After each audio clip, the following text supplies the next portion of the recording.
ನಿನ್ನೆ ಅಷ್ಟೇ ಸಿಎಂ ಆಗಿ ಡಿಕೆ ಶಿವಕುಮಾರ್ ಅವರು ಪ್ರಮಾಣ ವಚನ ಸ್ವೀಕರಿಸಿದ್ರು. ಸಿಎಂ ಆಗಿ ಇವತ್ತು 2ನೇ ದಿನ ಮೊದಲ ಮೀಟಿಂಗ್ ನಡೆಸಿದ್ದಾರೆ. ವಿಧಾನಸೌಧದಲ್ಲಿ ಅಧಿಕಾರಿಗಳ ಜೊತೆ ಮೀಟಿಂಗ್ ಆಗ್ತಾ ಇದೆ. IAS, IPS, IFS ಅಧಿಕಾರಿಗಳ ಜೊತೆ ಡಿಕೆ ಶಿವಕುಮಾರ್ ಸಭೆ ನಡೆಸ್ತಾ ಇದ್ದಾರೆ. ಸಿಎಂ ಆದ 2ನೇ ದಿನ ಇವತ್ತು ವಿಧಾನಸೌಧದಲ್ಲಿ ಮೀಟಿಂಗ್ ನಡೆಸಿದ್ದಾರೆ. ನಿನ್ನೆ ಸಂಜೆ ಅಷ್ಟೇ ಪ್ರಮಾಣ ವಚನ ಸ್ವೀಕರಿಸಿದ್ರು. ಇವತ್ತು ಮೀಟಿಂಗ್ ನಡೆಸ್ತಾ ಇದ್ದಾರೆ. ವಿಧಾನಸೌಧದಲ್ಲಿ ಅಧಿಕಾರಿಗಳ ಜೊತೆ ಮೀಟಿಂಗ್ ಮಾಡ್ತಿದ್ದಾರೆ. ಡಿಸಿಎಂ ಪರಮೇಶ್ವರ್ ಅವರು ಇದ್ದಾರೆ, ಸಚಿವರಾದ UT ಖಾದರ್, ರಾಮಲಿಂಗಾರೆಡ್ಡಿ ಅವರು ಕೂಡ ಇದ್ದಾರೆ.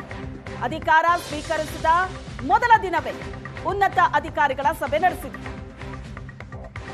ಆಡಳಿತ ಯಂತ್ರಕ್ಕೆ ಚುರುಕು ಮುಟ್ಟಿಸಿದ್ದಾರೆ ಸಿಎಂ ಡಿಕೆ ಶಿವಕುಮಾರ್. ಸರ್ಕಾರಕ್ಕೆ ಯಾವುದೇ ಕೆಟ್ಟ ಹೆಸರು ಬರದಂತೆ ಕೆಲಸ ಮಾಡಿ, ನಮ್ಮ ಸರ್ಕಾರ ಸಾರ್ವಜನಿಕರ ಸ್ನೇಹಿಯಾಗಿರಬೇಕು.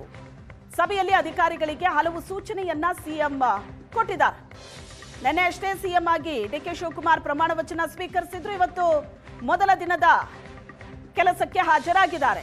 ಬರ್ತಾ ಇದ್ದಂತೆ ಅಧಿಕಾರಿಗಳ ಸಭೆ ನಡೆಸಿದ್ರು. ಆಡಳಿತ ಯಂತ್ರಕ್ಕೆ ಚುರುಕು ಮೂಡಿಸಿದ್ದಾರೆ ಸಿಎಂ ಡಿಕೆ ಶಿವಕುಮಾರ್. ದೃಶ್ಯದಲ್ಲಿ ನೀವು ನೋಡ್ತಾ ಇದ್ದೀರಿ, ನೂತನ ಸಿಎಂಗೆ ಅಧಿಕಾರಿಗಳು ಹೂಗುಚ್ಛವನ್ನ ಕೊಟ್ಟು ಶುಭ ಕೋರ್ತಾ ಇರುವಂತಹ ದೃಶ್ಯ ಆಯಿತು.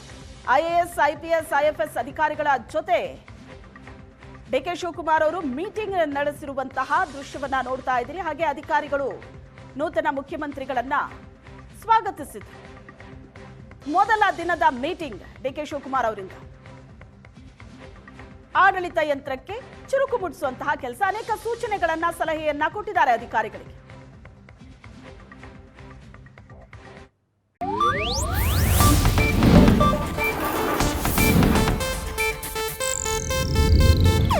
ಇದು ಏಷ್ಯಾನೆಟ್ ನ್ಯೂಸ್ ನೆಟ್ವರ್ಕ್ ಪ್ರಸ್ತುತಿ.